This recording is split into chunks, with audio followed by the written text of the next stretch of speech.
Ukaziva Mwari wawina unoita prayer kuti kana Satana anovhunduka kuti uyu haana kufunda ada kuvakaimba ari kudeclare stand iyeyu asina kana maconnection. The devil anofanira kusvika paanovhunduka kuti hakuna munamato wakadai munhu anenge akuziva Kristu ari maari, vanoziva Mwari wavo.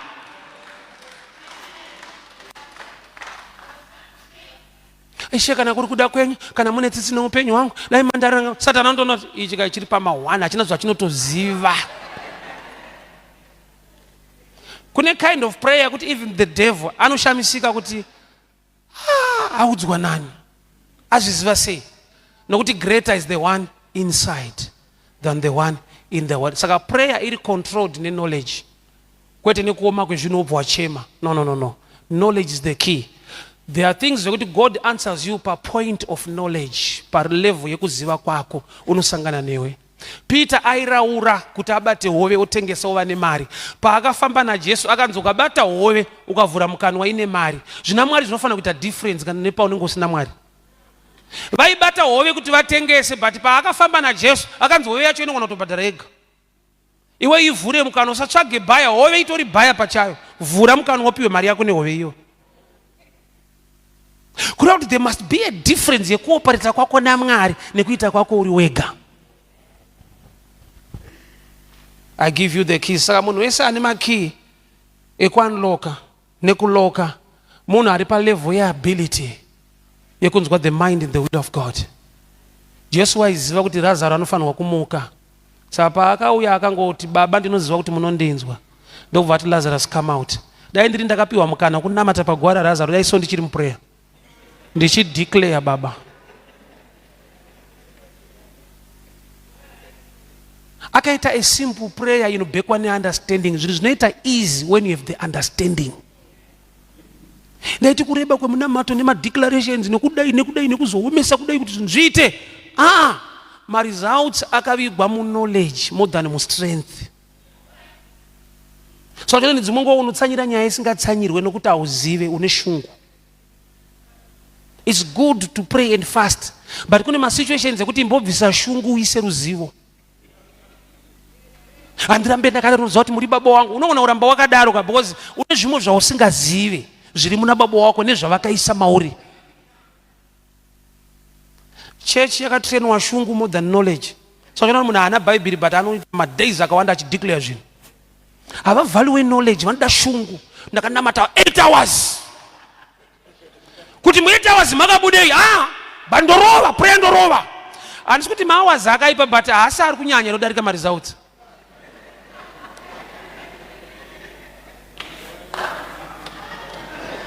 Ndogona kupinda mu dry baba kana 6 days. Handisi kuramba dry yakanaka koma results aufa. But tinenge tiri kuvalue effort more than results. Sandopa unoshamisika kuti vari kuziva avaiti mazuva uri kuita vanoita maresults ekuti unofunza kuti pamwe Mwari hakude.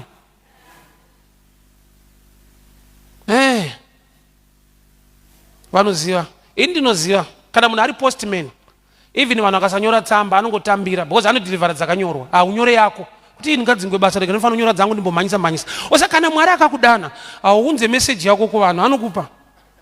Unoitotsvaga so ndorose ndoda urova. You will just be a vessel and let God use you.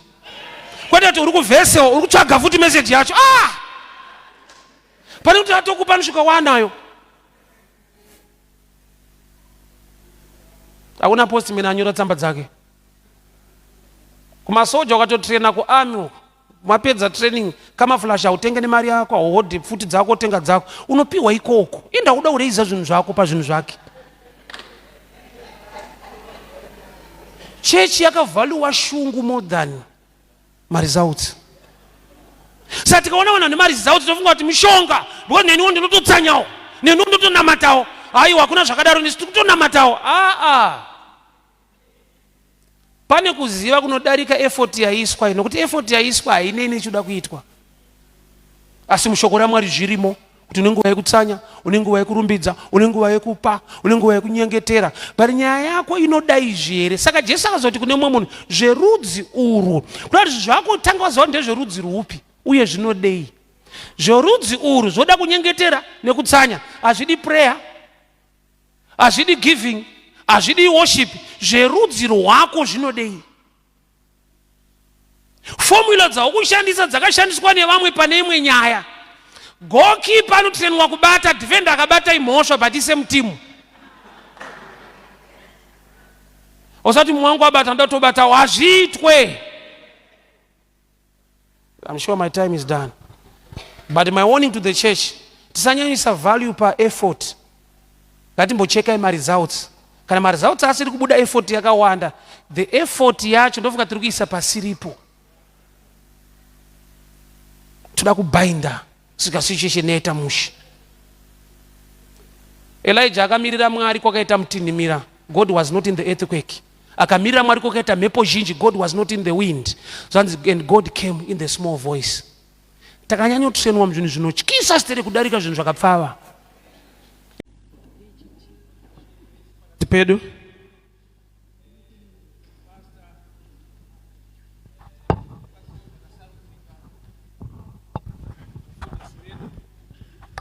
Baba na mai mudumo mstara mambo Jesu. Amen. Rega intende Mwari nekuda kwa mfundisi karikoga.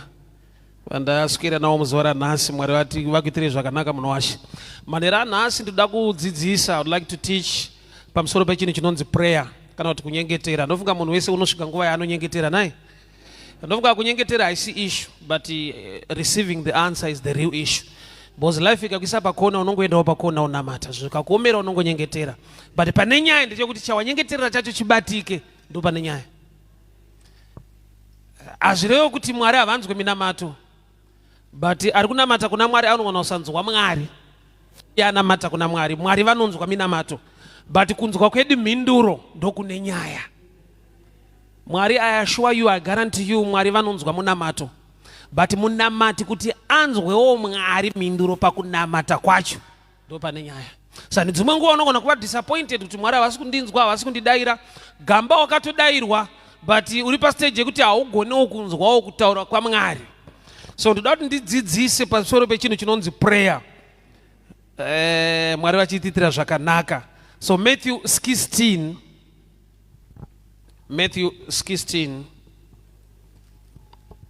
from verse 13. Matthew 16 from verse 13. When Jesus came to the coast of Caesarea Philippi, he asked his disciples, saying, "Who do men say that I, the Son of Man, I am?" And they said, "Some say thou art John the Baptist, some Elias, others Jeremiah, or one of the prophets."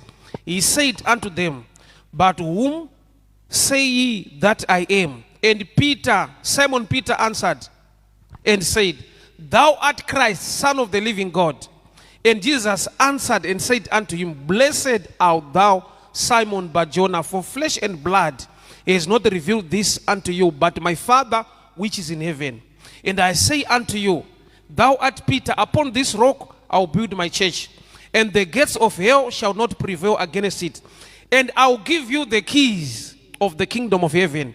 Whatsoever you bind on earth shall be bound in heaven. Whatsoever thou shalt loose on earth shall be loosed in heaven." Father, we thank you for your word. Speak to us tonight. Instruct us, correct us, empower us for the glory of your name. In Jesus' mighty name I pray. Amen. Ndofunga from this scripture chiri so common kwa vazhinji ndechekuti chasungwa panyika nekudenga chasungwa. Statement iyo toiziva naye. Saka zvinoita sekunge kuti munhu aka-enforcer kusunungura kana kusunga kwezvinhu panyika, denga rinozoresponda kuti chasungwa panyika, denga rinosunga, chasunungurwa panyika, denga rinosunungura. Ndo matsanangurirwo azvo senyaya. But I want to explain the revelation behind this statement. Why? Nekuti tine zvakawanda zvatakasunga panyika hazvisi kusungika, nezvatakaedza kunamata kuti zvisunungurwe zvichiri zvakasungika. Iro shoko richitobuda pachena kuti chawasunga panyika, denga rinosunga. Saka vanhu vanogona kunetseka kuti but prayer yacho ndiri kuita but zvinhu hazisi kuchinja. Asi shoko rinototi kana watopinda muprayer yacho wasunga, denga rinoresponda. Nyaya iyi painotangira ndo pane nyaya kudarika statement iyo yatinofarira kana taakupinda muprayer tichibainda nekulusena zvinhu. Patangira nyaya ndepekuziva Kristu. Mubvunzo watangira pakuti vanhu vanonditani, public opinion. zvevanhu zvataurwa ndokubva ati kuvadzidzi vake kuti koimimi, that's a information yaakudiwa isiri yepublic. You are part of the public, but your reasoning nekuti munofamba neni must be different. So mwari uyu ane mastage 2 ekuzivikanwa nayo.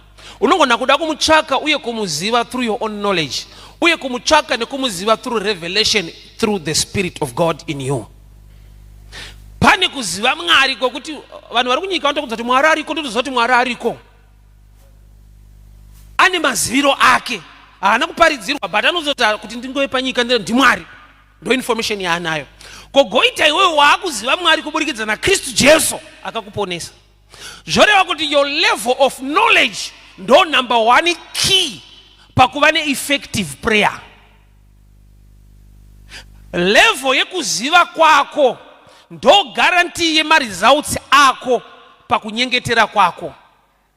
So mubvunzo wati vanhu vanonditani, kuda kuti iwewe nevanhu munofanirwa kusiyana nokuti iwe una Jesu. Jesu ari kubvunza vainawo pamusoro pevanhu vaasingafambe nawo kuti munombowanzwa vachitaura vanonditani. Vanhu havana kunyanyorasika nyangwe vakarasika nokuti vaitaura mazita emaprofita ende ari mubhaibheri. Saka pane kumwe kurasika kwokuti unorasikira mubhaibheri macho. Hausi kutaura zvekubhawa zvekunyika, but bhaibheri riripo, but zvawakutaura hazvisirizvo. But mubhaibheri tikavhura Jeremia arimo, Isaiah arimo, vaprofita vese na Elijah varimo. Kurani yauri kutaura ndemubhaibheri, but haisiriyo nyaya yacho. Sandokubva zoti kubati koimi munonditani. So vese vanyarara Peter ndokubva ati imi muri Kristu mwanakomana waMwari. Jesu ndokubva akasika kumaijeka zvikanzi ayo information yawanayo iyi haisi panyama neropa, kureva kuti paintelligence neunderstanding yemunhu, asi Baba vari kumusoro kudenga ndo varivhila izvi kwauri. Kureva kuti wane ability yekuti research with natural understanding pazvinhu zvaKristu. Wakutoda kunzwa kuti Baba, the God is spirit, Mwari mweya, vanoti kudii pamusoro paJesu. So there is spiritual information ne-natural information. Flesh and blood inoziva, ine zvainosecha nekutsvaka, but kana zvaKristu zvinodarika paintelligence, zvinoenda pachinhu chinonzi revelation.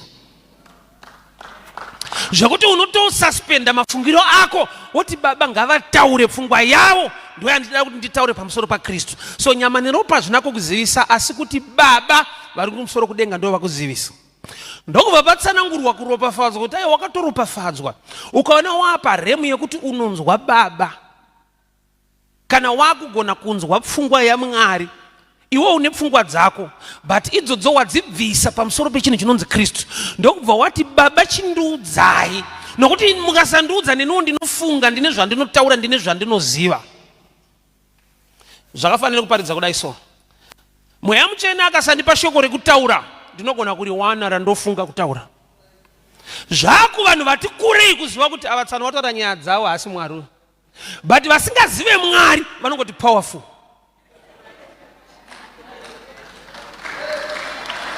Anogona kupupura zvaMwari munhu ane mweya waMwari. Shoko parinoti musatenda vaprofita vese, asi vaedzei, test them and see. Haisi message yemunhu wese, ndemunhu aapa level yekuziva zvemweya. Nokuti muprofita wenhema pamwe pacho haataure nhema, anoshandiswa nemweya wenhema kutaura chokwadi. And I'll give you an example. Acts chapter 16. Pane musikana aiva nemweya wekuuka, kwete mweya waMwari, divination spirit.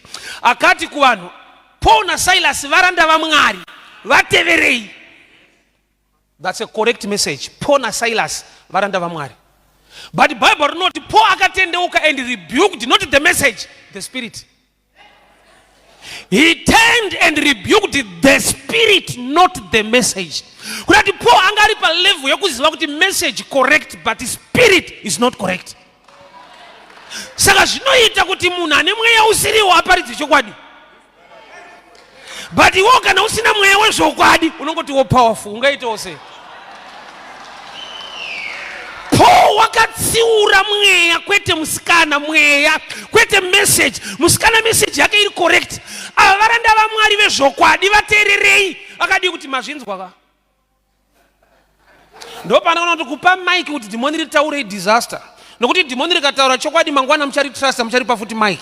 Parinozonyepa munogona kusaziva nokuti magara muchiziva kuti tinomboshare naro sermon. Imagine mweya wechina uri kuti ava varanda vaMwari. Saka kana demoni rikati pastor avane moto vari powerful, munogona kukuvadzwa naro. Why? Because pane zvariri kutsvaga. Or I'll give you this understanding. Same musikana uyu ane mweya usiriwo achiparidza chokwadi. Ane agenda yaainayo yekuti vanhu vakaignora musikana uyu vakamubhilivha kuti anotaura chokwadi nokuti vanhu ndeve chokwadi. Mangwana kana akuvhara vanhu vanenge vachingoti aiwa akaindozwa naPaul man. Paul akatotiudza kuti munhu uyu anoparidza chokwadi.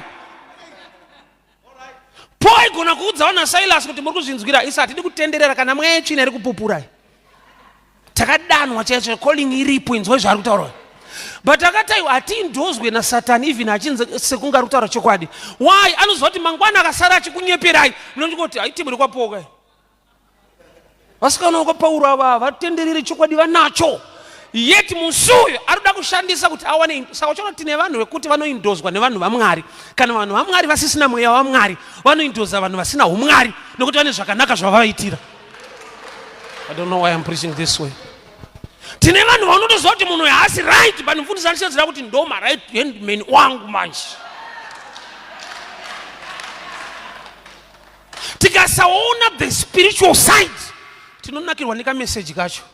Ava varanda vaJehovha vanoparidza ruponeso, vateverei. Paulo ndokubva atendeuka and he rebuked the spirit, although the message was correct. Vadzidzi vaJesu vachifamba naJesu vakanomboti ishe kana marambwa panzvimbo ino shedzai moto, moto ngauburuke vanhu vatsve. Jesu ndokubva ati you don't know what the man of spirit you have. Kurati Jesu chaiye munaye but pamweya ndo pamakuputsa. Jesu akatsura vanhu vainawo kuti yekuburutsa moto aite. But vanototi aiwa Elijah akamboita asina kutendwa muguta akaburutsa moto. Unoziva kuti tikanamata nehistory tisina revelation yaKristu tinopisa vanhu vanofanirwa kupona. Why? Nokuti muprofita akati moto ngauburuke vanhu vakatotsva. Saka vanhu vari kuti ishe kana vanhu vasingakutendei ngavatsve nokuti muprofita Elijah akambouburutsa. Zvikanzi aiwa zvinofanira kuita mutsauko pamusoro paprofeti naKristu. Kristu akauya kuzoponesa. Saka kana mukatsamwa sei siyai room yekuti vanhu vapone. Nokuti Kristu wacho anoponesa akatouya. Harakanzoke kunyaya teaching yeprayer.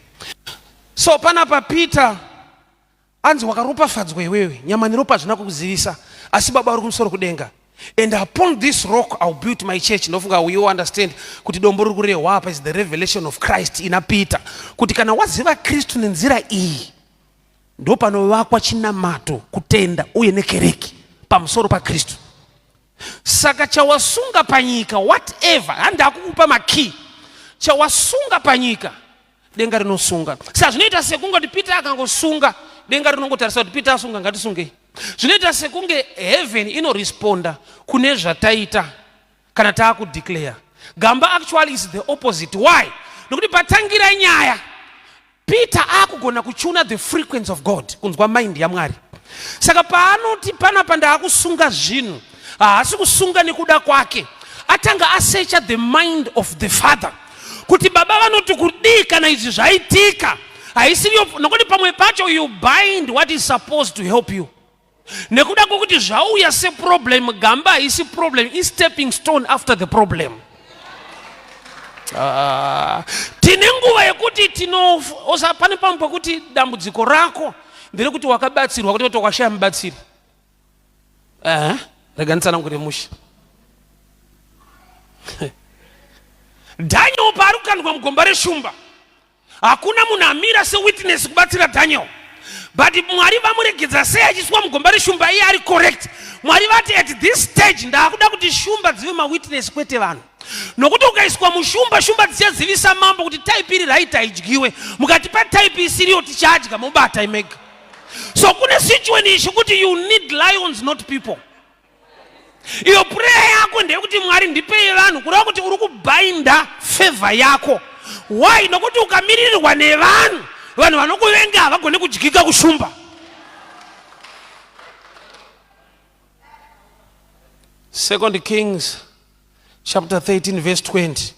kune vanhu vaenda kunoviga hama yavo ndokubva vaona hondo ichiuya yevamoabhu. Zvanzi ndokubva vakanda munhu muguva raElisha, paakanoguma mabhonzo ndokubva aita come back to life, ndokubva adzokera futi kuupenyu. Kureva kuti turnaround yemurume ine breakthrough yake yakauya pakuti akakandwa kwete kuti akavigwa, aenda kunovigwa kwete kukandwa. Kureva kuti proper burial yaimusiya ari chituna, asi kuraswa kunoita kuti asimuke. So tine nguva muupenyu yokuti takanamatira kubatwa mushi, tikabhainda vari kutivenga. Gamba mulife zvazviri ufunge kune vanhu vasimuka kwete nekuti vaidiwa, asi chakavapa shungu kuvengwa ndokubva vaita zvinhu zvakanaka. So ukasaziva the mind of God, unobhainda neyour own mind, denga roregera kuresponda. Unoziva kuti Mwari unoziva zvauri kuda, but unogona kusaziva zvauri kuda. Namwe munhu yekutanga Mwari vauya kuna Adhamu vakati hazvina kunaka kuti munhu ave ega. Asi Adhamu akati Ishe makundiregerera ndingori ndega mugadheni muri kubohwa. Haana kubvira aziva izvozvo, haana any prayer request. Mwari ndo vakaziva namwe yemunhu vauya kumunhu. Nekuti dai akabvunza unzi problem yako ndei, haigona kutaura kuti handina mumwe wangu because hakuna kwawamuona. Saka pane nguva yekuti Mwari vari kutoziva chaunofanirwa kuva nacho, but iwo hauchizive. Saka unopinda muprayer uchinamatira zvinhu zvisizvo. Isu tinoda zvatinofarira kwete zvatinofanirwa. It takes maturity kuda zvaunofanira than kuda zvaunofarira. Muchiona vana vadiki vanotomanikidzwa kudya. Iko kudya kwakanaka kuti uve neutano hwako ukure kudi. Vana vanonzi mushedze yambo yakuzodyawo. Why? Vana vadiki vanoda entertainment more than empowerment. Zvinototora maturity mangu zoti yangu yekudya. Anotamba bhora svika manheru, anenge achingonakidzwa. Vabereki isi patakakura vabereki vaiziva kuti mwana uyu kuti anyatsodya chitorei kana jemu nemajerini, moti kuslice kujemu kumajarini mukasanganisa, achinakirwa paipai ari kutopedza slice rake. Emu ndeyekuti udye kwete kuti unakirwe, but tikaisa kakunakidzwa kacho unodya. Saka kune vana vane musikanzwa kuti anokiriya jemu dzorera peace. Rikatoparidzwa rinochinja life, unongobata paunoda kuti powerful, amen, wodzorera zvoda kuitwa muchechi. Rinodiwa naMwari racho hauride, but unongoda kuti receive your house, receive your car. Unoda pane majarini ipapa.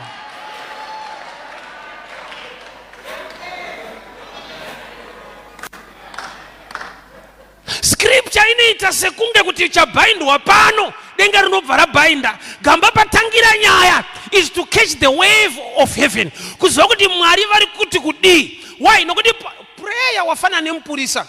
Mupurisa hasunge munhu nokuti avenga munhu. Kana munhu ukamuvenga sei, akasityora mutemo hasungiki. Unoziva here? Mupurisa kana akakumaka ukasatyora mutemo hausungike, anongotsamwa chete. Because anosunga maringe constitution, maringe mutemo. Ukaba anokusunga, ukasaba ukamudadira hausungwa, anongotsamwa. Sheni dzake dzinoreguletwa nekuti waita here zvinokodzera kuti usungwe. Kutsamwira nhamo hakuite kuti uwe nebreakthrough. Handidi nhamo, I bind poverty, I bind poverty. Hauide, ende uri kutodeclare muprayer, but chinopedza nhamo chacho manje chikasaitwa, kuvenga muroyi hakutadzise kuroyiwa.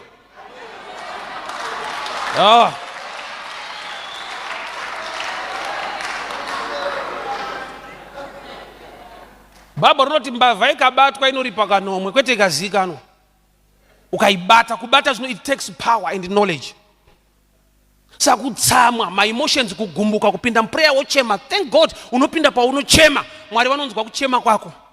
But pane nyaya une ruzivo here. Mwari vari kudei pamusoro pesituation iyi.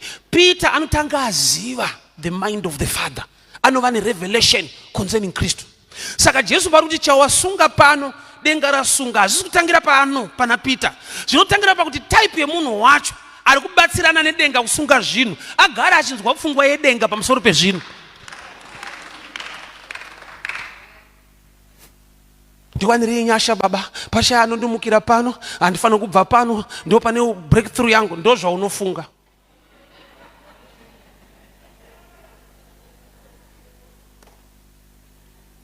ndozvaunofunga.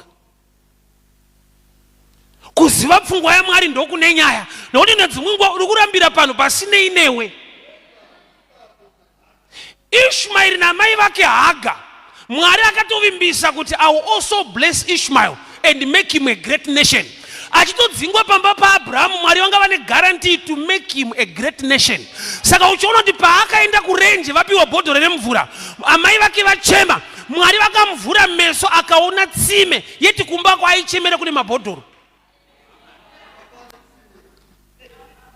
Breakthrough hombe iri kuwanika asuduruka pamba.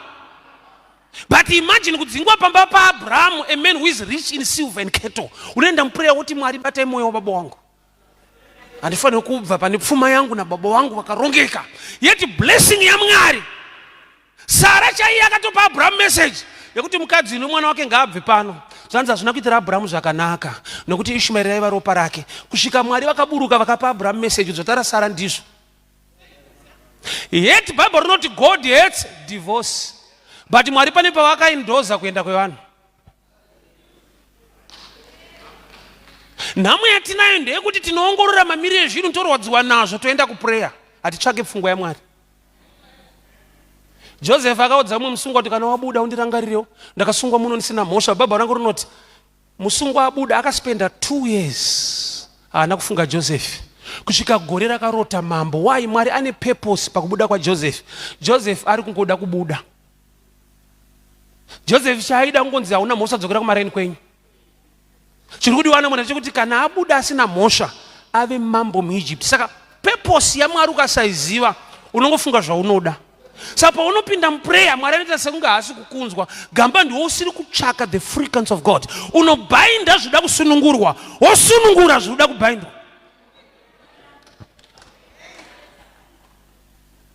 Mambo kana varota ukabuda unoita vamwe mambo. But ukangobuda nokuti uyu asikotaura namambo kuti hauna mhosva unodzokera kumba kwenyu, you'll be free and useless. So problem ndeyekusaziva the purpose of God. Kungopinda mprayer wochema kuti Mwari munonzwa kuchema kwevana venyu. Tsitsi nerudo Mwari vanazvo, but plan nepurpose yaMwari vanhu vakasaziva vanotopinda muprayer zvokuti ivo ndo vanotogona kutova a hindrance. Alright, I'll explain this. It's a mystery inogona kuti sekunge iri debatable, but I'll explain it in a better way. Joshua wakanamata kuti zuva ngarimire. Zvikarekotwa kuti zuva rakamira kusvika vapedza hondo dzavo. Ndakurawo naturally with knowledge iri natural zuva rifambe. Ameno kana pana akamboenda kuchikoro muchana. The earth rotates around the sun. Joshua knowledge yaana, but munana ari kuda. Chandinotoziva chakamira, maybe I'll explain it in a deeper way. Regani dzoke mbishana. Munhu wakapiwa authority naMwari to rule over the earth. And the sun is another planet. It's not the earth. Munhu akapiwa the ability naMwari to rule over the earth. Nesimba pamusoro penyika. So earth, sun is not part of the planet, it's another planet. Aka geography mishana. So uyu paari kuti zuva ngarimire. Number 1, hauna authority ne another planet. You have given power to rule over the earth. Number 2, uri kumisa zvakamira.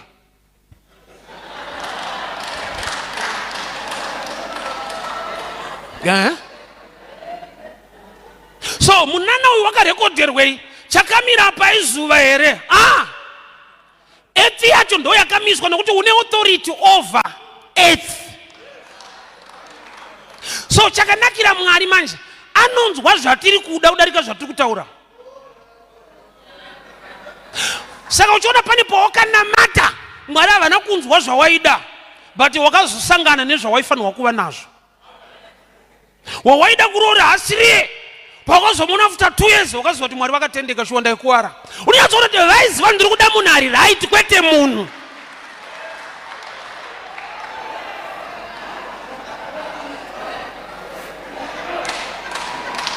Iwe dai Mwari vaipindura minamato yese semhanamatiro atinoita dai wetipa tight. But takachemera zvinhu zvinokuvadza nokuti tatisiri kuziva kuti ndo zvazvinoguma zvava. Inzwa, Mwari vanoziva ramangwana, munhu anofunga ramangwana.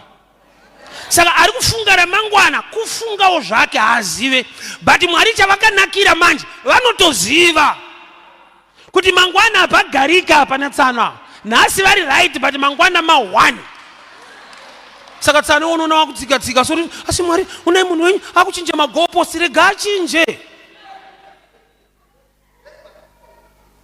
Zvauri kuchemera kubhainda nekulusona on earth zvikaitika saizvozvo uri patight, tsvaka the mind of God. Chinonzi kunyengetera hakusi kunyengetedza Mwari, kuenforce the will of God on earth. Traffic lights kana kuti atinoti marobots aya, unoziva here kuti hamise mota, ichoice yadriver kumira, even iri red tinombopinda. Ini ndiri mfana ndati marobots anomisa mota, aiwa hadaro, ichoice yadriver. Saka dzimwe nguva pakamiswa mupurisa ipapo anoenforcer akangoti so whether choice yako inobviswa, because pane munhu ari kuendosa authority on the ground. So prayer kuintroduce authority on the ground, but nyaya iripo, are you a police officer? Are you part of the system of the government? Prayer asi munhu ari patight ada kuti Mwari amubatsire, munamato wevana vaMwari vari kuda kubatsirwa nababa vavo. Saka the Lord's prayer inenge yakuti baba vedu vari kudenga ndopa inotangira. Haitangire kuti chingwa chacho chezuva ranhasi kuchingwa imbomira, ndi mudhara wako here. Hachisi kupiwa vanhu nokuti vane nzara, chiri kupiwa vana vacho kana vaita nzara, ndo pane nyaya.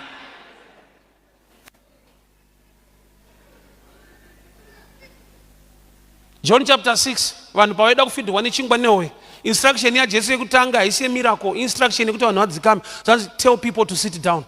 Paifidhwa vagara kwete vane nzara. Nenzara yako ukasagara udye. Tell people to sit down. Vanhu vakafidhwa vagara. Why? Because they were already standing. Prayer hakusi kunyengetedza Mwari, kunyengetera kuna Mwari, but nyaya hombe ndeyekutanga waziva the mind of the Father. Mwari vari kudei pa situation iyi. So ukasaziva pfungwa yaMwari unopresenta nyaya yako nepfungwa yako, ende kazhinji kacho unotaura zvaunoda kwete zvaunofanirwa kuva nazvo. Saka unoziva kana munhu ari mwana mudiki zvakawanda ndanga ari kumanikidzwa kuita, nokuti kazhinji unongochikontrolwa so zvaunozodiscover wakura kuti asi raiva rudo nai. Takaita vabereki vekuti akomana manetsero avaitiita, vaukanzi kune mafirimu kune bhendi tairembidzwa kuenda. Why? Vanoziva kuti ukaenda ikoko ukasaverenga ndo bhendi rekupedzira kupinda iro, wamuupenyu mudhora haribatike, unenge usina kwaunoenda. So life zvainoita ndezvekuti pane kunenge kumanikidzwa, kunenge kunetswa, kunoyemurwa nevanhu vari machuwa vanogona kuunderstanda kuti iyi pain yakadesignwa for gain. Unoziva kuti kune pain isiri from the devil. I'll explain from the Bible. Genesis 3:15. Mwari vachitaura punishment kumukadzi vanoti I'll increase pain, kwete I'll introduce. Ndichawedzera marwadzo, noti agara atoripo bandangotopa volume bijana bawagara uchirwadziwa, kwete nekuti wakatadzira Mwari, but kune pain yanga iri designed for you to give birth. Why? Because that pain creates value pachinhu chacho kana wachibata. Mwari haaende kuKenani ouraya vanhu kuti timu rangu pinda ndakupai anosiya mune majaindari kuti pamunozorwa mukatora unesaka value ke protection nekuzvichengetedza. Why? Because zvinenge zvine tusweti twako mbijana, oza chinhu chekupiwa nechekushandira chakasiyana.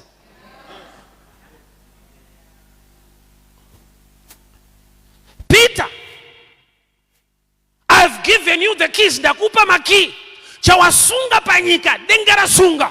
So vanhu vakapinda muprayer akati I bind this situation, I bind this situation and I loosen this situation. 3-4 years hapana chiri kuluseneka, hapana chiri kubindika. Kuti but zvirimo mushoko wandiri kubinda nekulusena. Panotangira nyaya, be like Peter, gona kutsvaka the mind of the Father. Ziva pfungwa yaMwari. Why? Nokuti pamwe pacho uri kuchemera kuti zvinhu zviite izvo zvisingafanirwa kuita, nokuti zvikaita zvinokukuwadza. Tine masituations atinodemba nekurigreta, but atakavavarira tikapinda mari. Oza kune masituations kuti wakatoisa mari yako kuti unyatsonyura. choti unodembo deva nakangondikwenyawo kuti akomana unonyura apa, but wakatoita iri secret. Wanyura ndopa unodza vanoti akomana kunze kwakaomawo. Koiti unoita mari kaenda nerweseri. I give you the keys. Chawasunga panyika denga rasunga. Saka denga harisiro rinoresponda kune zvawanamata. Munamato wako irespondi knowledge yaunoziva inoda kuitwa nedenga. So unenge mupurisa ari kuenforce the law kusunga mbavha. Mupurisa akakusunga chaizo statement yakanaka hati ndakusunga anoti wasungwa nemutemo. Hati ndakusunga. But anokuisa cheni ndiye asanoti wasungwa nemutemo. But mutemo wako mbufamba muraini uchisunga vanhu. Ndinoenforce mutemo ndine cheni but asiri ndinokusunga. So paunopinda prayer pane angels are assigned to arrest that situation. But antanga atarisa kuti ipolisi here kana tukurwadziwa chete. Hallelujah. Yo ukabirwa nemunhu unomusunga here kuti unotsamwa unoenda unoripota. Dzimwe tichidriver tikaona polisi totoudza kuti isabhande polisi isabhande, but tikaona vanhu vakamira zvavo hatisi. Ende atuudza kuti pane vanhu isabhande totozati aiwa uyu kana ndikasasunga ndezvake. Kana akatobhoyi kana hana zvaanondiita inenge roja, hakuna roja rinopa rimwe notice ka. Kana ukatsamwa sei ingori pfutseka kuna anotirongedza azviite. Hasha dzako dzine padzinogumira so. Kuti kutsamwa yedu but tese takauya. Unotoziva kuti mumwe wako hana mapepa asungamudi kufunga kwako. Ende wakamumaka ende hana mapepa panongoziva kuti chichangochova todii kuti tese takauya.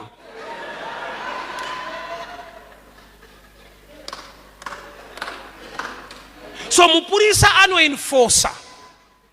Hurumende haidi kuti munhu abe uyu aba totora cheni tosunga. Akasaba asungike. Kana ndikamuvenga handigoni kumusunga nyangwe ndiri mupurisa, ndinotomirira kuti atanga achikora mutemo. So kuti unofanira kutanga wava mwana waMwari. Relationship matters kuprayer. Haisi nyaya baba vari kutambira zvichemo. Ndi baba vari kutambira zvichemo zvevana vavo. I always repeat this example. Ndoida streki. Pandoenda paridza kustriti vana vanotamba nemwana wangu vanoshedzera. Ndeti mutunzire machips. Pandodzoka nawo manheru. Nyange vashedzera vakawanda, vamwe havawani. Haisi nyaya kuti ndinonyima. Ndinotoziva pandiri kuenda vachishedzera paya kuti ava vari kutedzera mwana wangu. Havasi vana vangu kungokopawo vanotamba nadivine, havasi divine avo. So paunoita minamato denga rinotoziva kuti zvaoma hazvo but haunamati. Chechi unopinda hako but kunamata chaiko haunamati. Kuchema nekuti zviri kunetsa but hausi mwana waMwari, uri munhu aiswa pakona nelife. So prayer hakusi kunyengetedza Mwari. Chokwadi Mwari une tsitsi, asi tsitsi dzake dzakavigwa mushoko rake kana kuti maprinciples. Alright. Vanhu vaenda kunoviga hama yavo. Pongoita munano wokuti hama yobva yangopatika mukofini yobuda yamuka. Panext pari kuvigwa munhu asina kofini. Zvinoita here kuti pumulani ingoti ingopa iri panext. Rinodzoka. Avashande netsitsi vanoshanda nemamembers ari kusubscribe. Avati uyu wenyamuka chitora iwedu mungori padhuze hatingadzokere naro kuofisi. Rinoenda kuofisi muripo muchivigwa muri panjira chaipo. Vane moyo vane tsitsi but vakagara vakuudza kuti imbojoinawo. Iwe uregera kujoina kuti tichangojumawo pachamuka umwe. Truly is a God of miracles, is also a God of principles. Mwari vakati let there be light kukava nechiedza is the same God who created the sun to produce light. Two dimensions of light. Spoken word nerinobva pachinhu chakreatwa naMwari. So the sun was created also to provide light. But Mwari vakamboti let there be light. Saka chizori chauri kuda chiri mulevel yemiracle here kana chiri muformation yekushandwa nacho.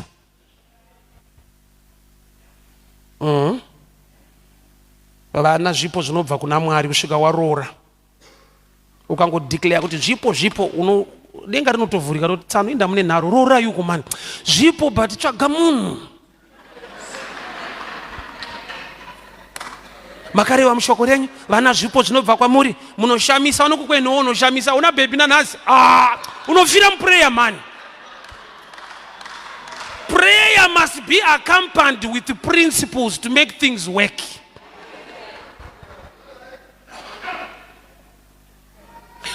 Munamato Mwari anonzwa unogamuchira mukuita kwete mukutaura.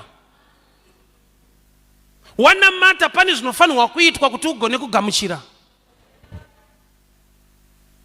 Indakambotamba bhora umazo. Timu yedu yanga ine ng'anga, you know African football. Tatine ng'anga yetimu.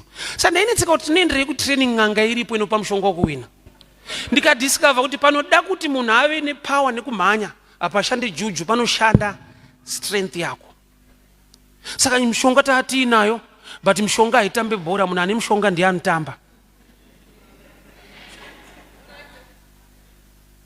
Which means zvawaita zviri spiritual zvinotoda futi a physical backing kuti zvive effective. Even ukawane mishonga upromotwa kubasa ukarova, aupromoteke mishonga wacho uinawo. Kuti panoda effort in the physical kuti the spiritual ibate pamusoro. Ndakakura ndichifungidzira kuti keke ikrimu ka. Tsingaziva kuti keke rinotogadzirwa poziswa krimu pamusoro. Mwatovhunduka aziziwe futi. Keke haisi krimu ka.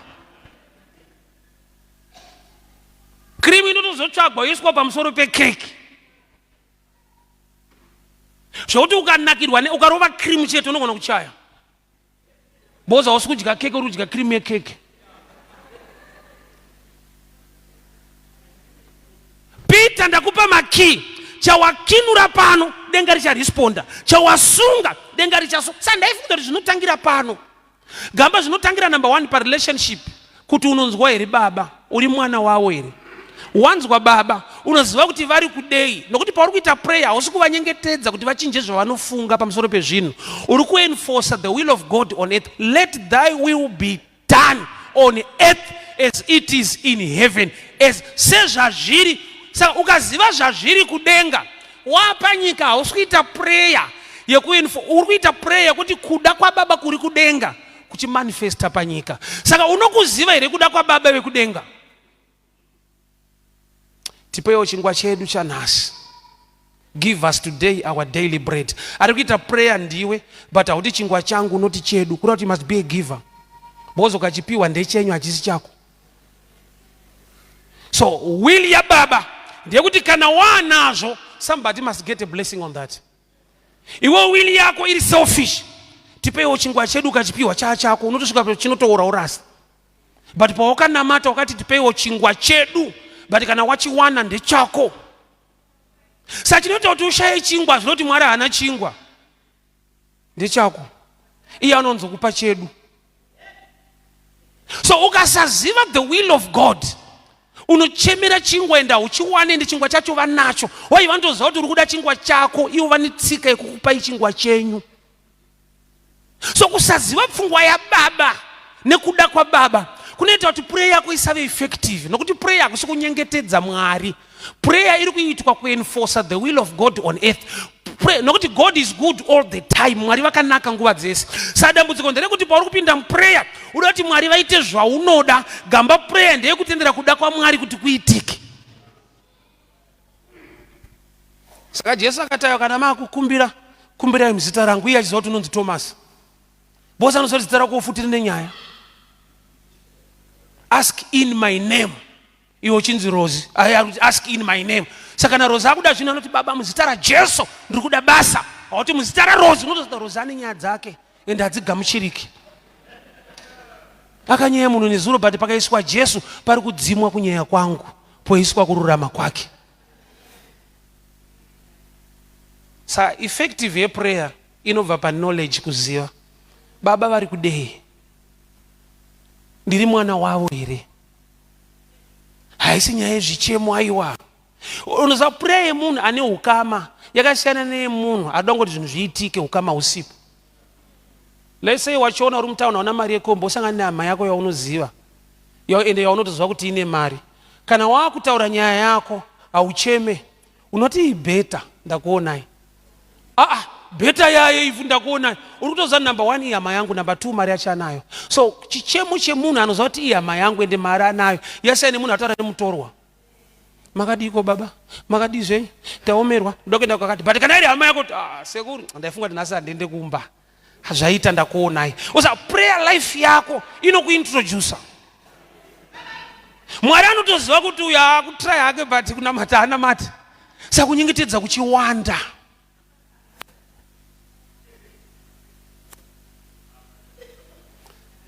Tipewo chingwa chedu haisi statement yekunge kupema. Ndeyekutoda ngopiwa. Tipewo chingwa akanoti may you please give us today our daily bread. Hapana please, hapana may you give us straight. Mandi mudhara. Ukama. But ukama unotangira papi pana Kristu. Peter aziva Kristu. Jesu ndovati wakatoropafadzwa kana wane ruzivo pamusoro pangu. Nokuti izvo hazviunzwe nenyama neropa, but nyaya hombe ndeyekuti iwewe manje wane access, wane authority. Kuti denga rinotoona zvinhu zvofanirwa kuchinja, but denga hariburuke kuzochinja zvinhu. Munhu ari panyika anoziva the will of Father ndiye anoenforcer through prayer. Zvinoita kuti munhu aregere kusungwa iye atadza. Kana mapurisa akasada kumusunga iye atyora mutemo. Zvinoita kana mutemo watyorwa, kwakutoda mupurisa ari active anoti zvawaita azviite tipe maoko tise chene.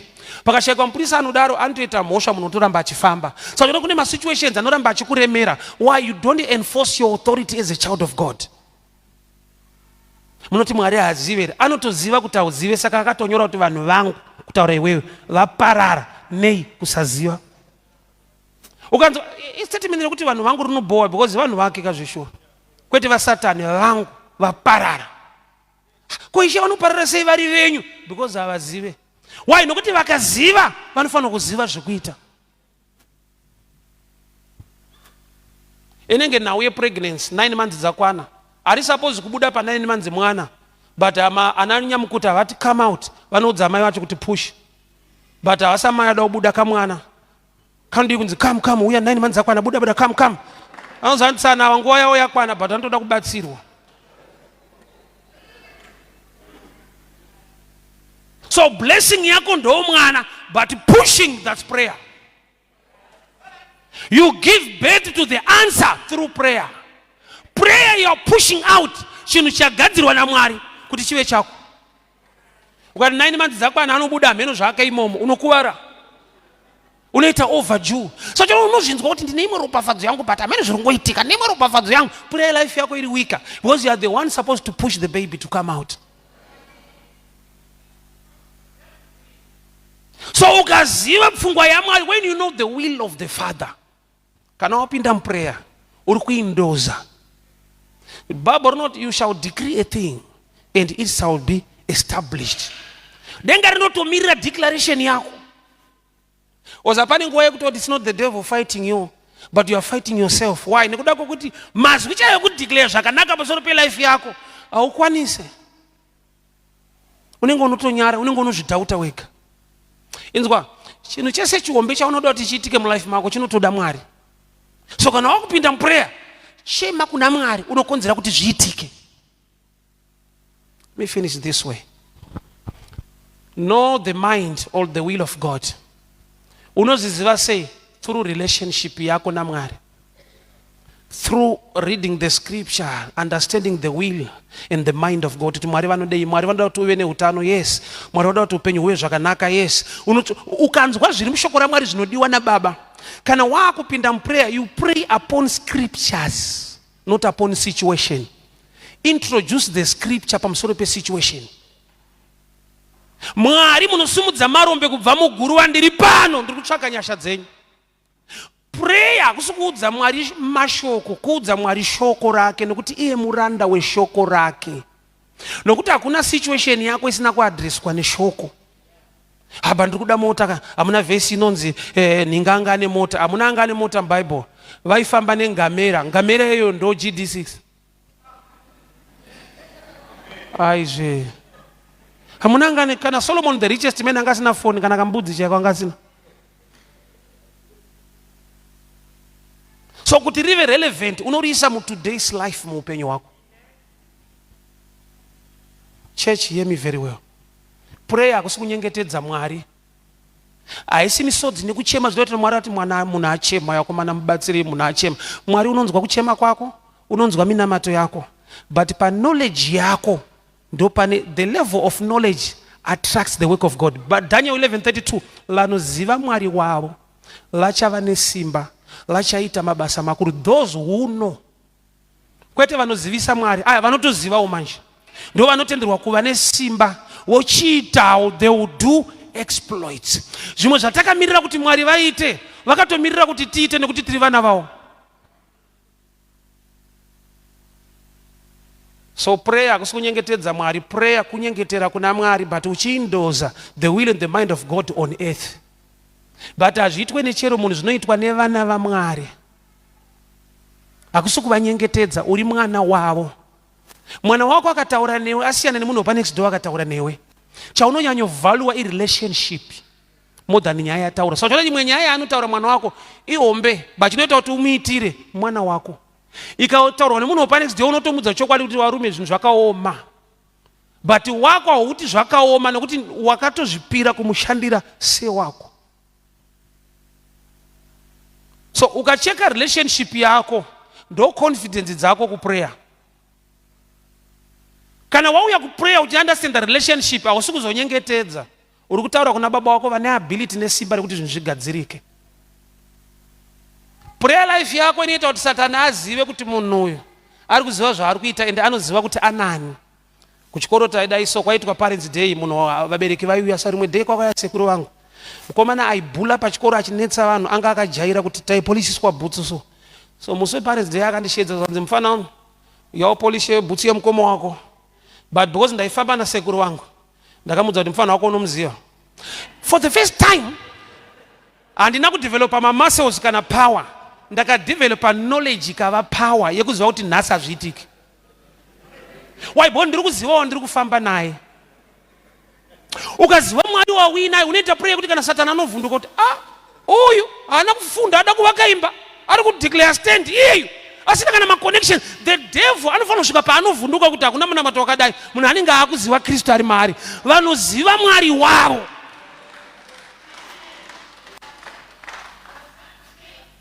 Ishe kana kuri kuda kwenyu, kana mune tsitsi neupenyu hwangu, dai mandaranga. Satani anondoona kuti ichi chiri pama1 hachina zvachinotoziva. Kune kind of prayer kuti even the devil anoshamisika kuti audzwa nani, azviziva sei, nokuti greater is the one inside than the one in the world. Saka prayer iri controlled knowledge, kwete nekuoma kwezvinobva wachema. No. Knowledge is the key.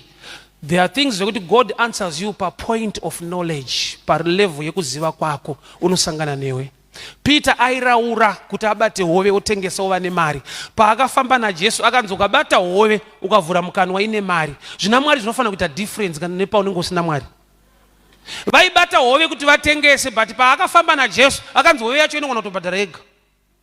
Iwe ivhure mukanwa, usatsvage bhaya, hove itori bhaya pachayo. Vhura mukanwa upiwe mari yako nehove iyo.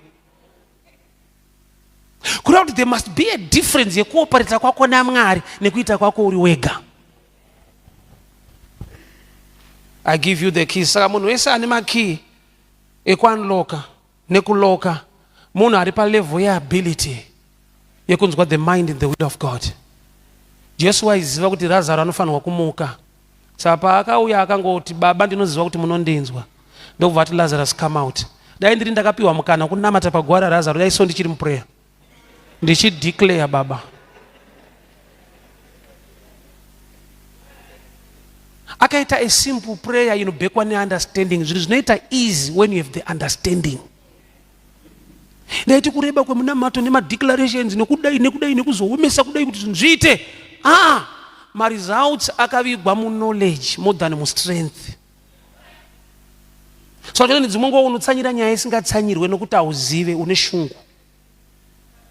It's good to pray and fast, but kune masituations ekuti imbobvisa shungu uise ruzivo.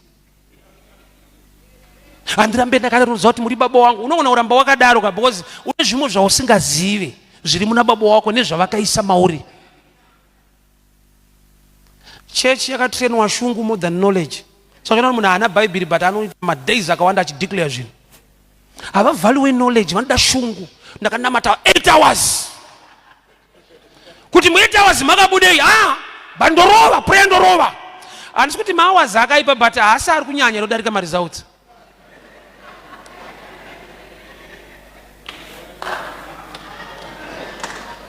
kupinda mudry baba kana 6 days handisi kuramba dry yakanaka koma results aufa.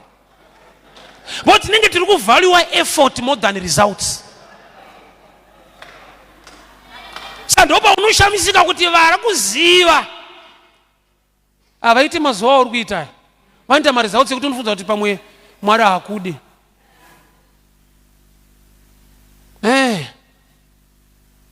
Vanoziva. Ini ndinoziva kana munhu ari postman, even vanhu vakasanyora tsamba anongotambira because anodhilivhara dzakanyorwa. Unyore yako kuti ini ngadzingwe basa rega ndinofanira kunyora dzangu ndimbomhanyisa mhanyisa. Osa kana Mwari akakudana auunze message yako kuvanhu anokupa. Unochitotsvaga so ndorose ndioda urova. You will just be a vessel and let God use you. Kwete kuti uri kuvessel uri kutsvaga futi message yacho. Pane kuti atokupa nosvika wanayo. Hakuna postman anyora tsamba dzake. Kumasoja ukatotraina kuarmy, mapedza training kama flash utenge nemari yako, auhodhe futi dzako utenga dzako, unopiwa ikoko. Inda uda ureiza zvinhu zvako pazvinhu zvake. Church yakavhaluwa shungu more than results. Saka tikaona vanhu nemaresults tofunga kuti mishonga, because neniwo ndinototsanyawo, neniwo ndotonamatawo. Aiwa hakuna zvakadaro ndisi kutonamatawo. Pane kuziva kunodarika effort yaiswa nokuti effort yaiswa hainei nechoda kuitwa.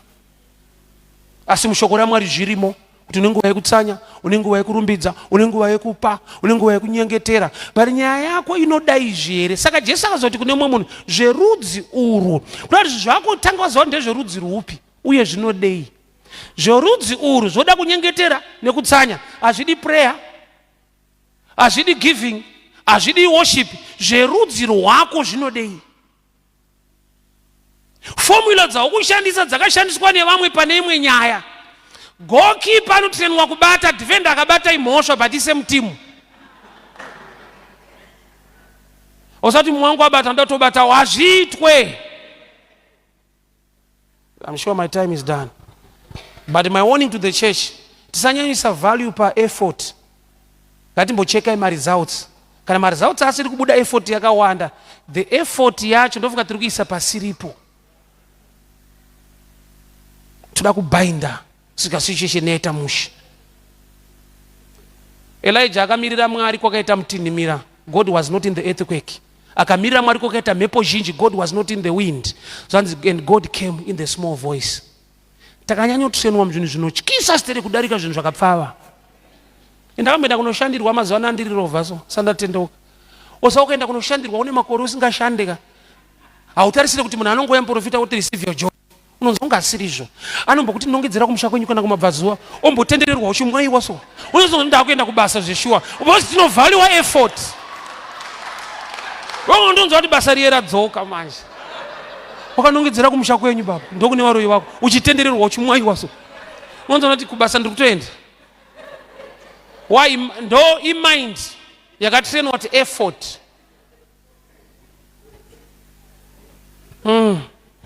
Ndina mbuya wangu waiti muzukuru ndikaenda kuchipatara ndikabayiwa wangu jekiseni ndaita ndinozonzwa ndapora. Avafunge kuti kana ngonwa because mishonga uri mujekiseni unogona kuiswa muliquid ukatonwa. But pfungwa yende kuti kubayiwa kunorapa. Kubayiwa kunoita kuti mishonga upinde mauri. Hakurape. Saka pacho unogona kurwadziwa nekubayiwa mishonga usiriwo. Usavalue effort kudarika result.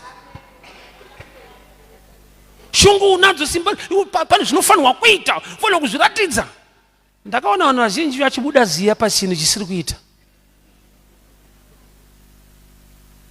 Shoko rinoti uchadya cheziya, unogona kutobuda ziya nekusadya. Chishandiswa nekushandira mahara. Mangwana tiripo zvedu. But Mwari vandipushes mu spirit yangu nditiche concerning prayer. Mend your relationship. Get understanding of the will and the mind of God. Then pray to enforce the will of God to manifest. Munamato hakusi kunyengetedza Mwari.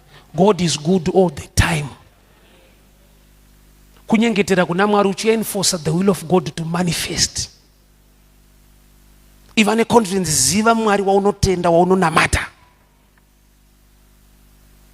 Dokumbira tusumuke tinamata.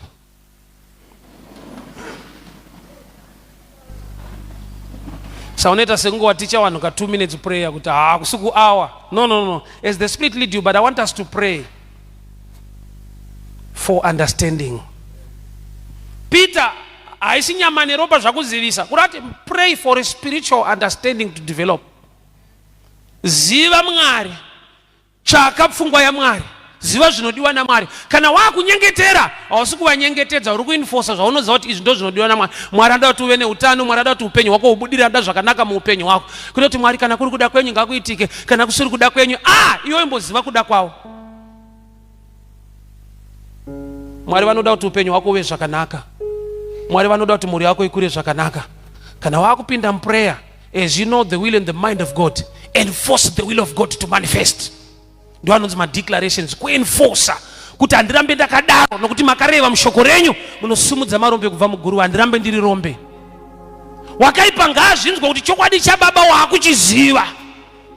So I want us to pray kuti Mwari vatipe understanding. Tanzwa ne-effort kudarika ma-results. Toda understanding kuti kana inyaya inogadzirwa so iyi inoda zva. Ndiregere kupinda pandinonochema pasingade kuchemwa, ndiregere kutsanya pasingade kutsanywa, ndive ne-knowledge. I want us to pray. Let us begin to pray. Father, we thank you for your word. We thank you for your grace. We thank you for your favor.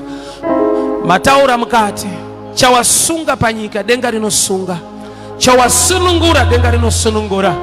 Nemalanga aJesu takaporeswa, ndinosunungura pese pane urwere. Nekuda kwemalanga aJesu takaporeswa, ndinosunungura pese pane nzara nenhamo. Nokuti Mwari zvakatinakira sevana venyu munozviziva. Ndiri kudeclare nyasha nyangwe munyika yevatorwa. Mwari makarangarira Josefa in a foreign land. Mwari mukarangarira Esther yaiva nherera mukamuita mambokadzi. Mutsvene wakatendeka ndiri kudeclare kuti nyangwe hama dzisipo asi nyasha dzenyu dzikadururwa Mwari unosimudza marombe kubva muguruva. Mwari wakarangarira Ruthi ukaroorwa munyika yeBethlehem abva kuMoab. Baba wanano inobva kwamuri, ndiri kudeclare hakuna Mwari uchandipfimba kugotamba neni. Ndiri kutaura wanano inobva kwamuri. Ndinodeclare favor nenyasha pamusoro pebasa rangu Mwari, nokuti munoreva mushoko renyu, I'll bless the work of your hands. Aya maoko paachabata ndiri kutaura ropafadzo. Maoko angu paachabata ndiri kutaura ropafadzo. Munoreva mushoko renyu, I'll bless the work of your hands. I provoke a blessing upon my hands. As I work, I provoke a blessing to manifest upon my hands. Ndiri kutaura utano nokuti shoko renyu rinoti nemalanga aJesu takaporeswa. We give you all the glory. We give you all the praise. In Jesus' mighty name I pray. Amen and amen. God bless you. Reganzo renguwa kunoandipa.